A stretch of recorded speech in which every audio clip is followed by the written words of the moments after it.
But back to Sydney now. The siege might be over, but the memories most certainly aren't, of course. Tristram arrived last night. He joins us now live from just off Martin Place now, Tristram.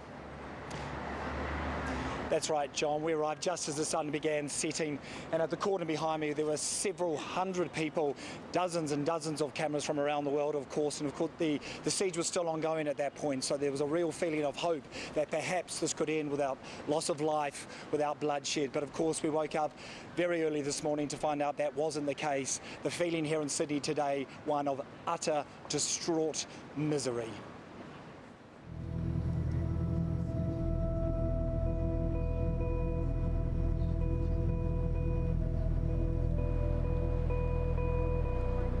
Dawn in a city in pain. Martin Place is the beating heart of Sydney, but this morning that heart was heavy and hurting. I think something like that in the middle of Sydney could happen, and it's tragic, and I just think, it's, I've taken my family to Lindt Café, and, it really brings it home that anything like this could happen, We actually left the job by 12 o'clock yesterday, but we've followed it through the night and just come back and can't believe what's unfolded through the night. What's it like for you to know that area so well and to hear of this terrible news this morning? Well, it's pretty awful that 3 people were killed.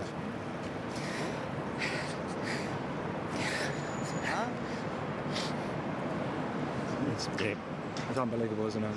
It's pretty awful. Many who came chose to express their grief with flowers. The first bunch was laid at 7, but it wasn't long before there were many more.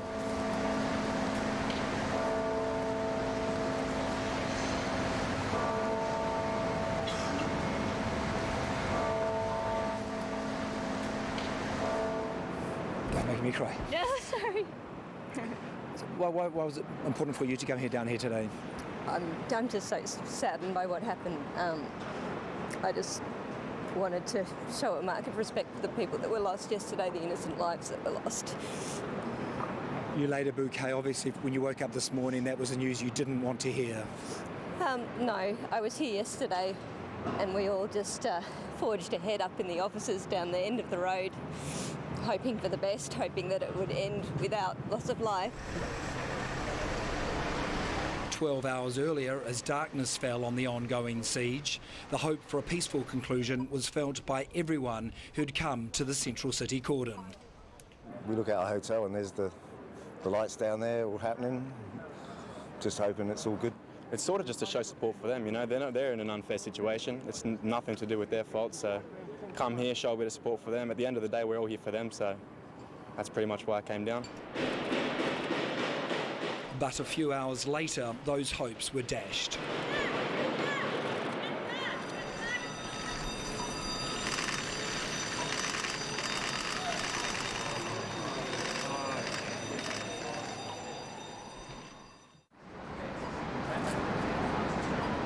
Photographer Andrew Mears was there as the 16.5-hour siege came to its tragic end. Andrew, it's been a hell of a long night for you. Tell us how it unfolded.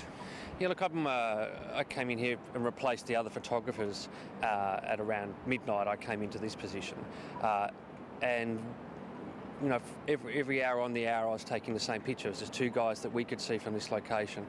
A lot of activities behind the scenes, and then at around 2 o'clock, just after 2 o'clock, we heard a loud bang.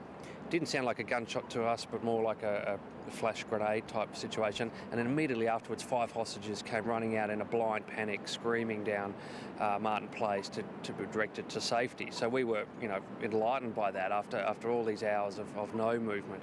It was a joyous moment to see those people come out safe. You just showed me some of the photos you took. Obviously, you can see the terror on their faces. Yeah, it's frightening. You think it would be like locked up for 16 plus hours and then all of a sudden you're out. And it's confusing, there's other guys with guns and you could see the hands in the air and the fear, but the police did a great job to pull them to safety.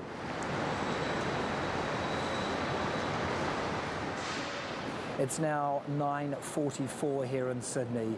This time yesterday morning, Sydney-siders were going about their business, popping into cafes and kiosks, buying coffees and something to eat. But just a few metres away, a lone gunman entered the Lindt Café and changed all their lives forever. It's a real sombre mood. I think it's only going to get worse, as in busier and more people and more emotion, and it's going to be heavier hearts here for a bit longer. Why was it important for you to come down here this morning? Because Sydney's our home.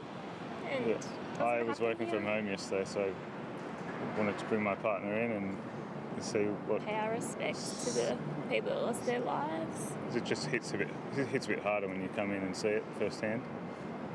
You would have seen the staff and people going into that cafe. You know this area well, obviously. Pretty well, yeah. You just want to get back in there. Oh, I just want to... It's always better in these situations to be as busy as possible so that you can actually work through it, whatever you have to work through. Carry on with life as usual, get back to work. Well, that's the same with any revolting thing that happens to anybody. He's right, of course, life does go on. The city will bounce back. But today, in Martin Place, there's only pain and sadness. Tristram Clayton reporting. Beautifully shot by Tori Evans and cat by Sarah Rowan.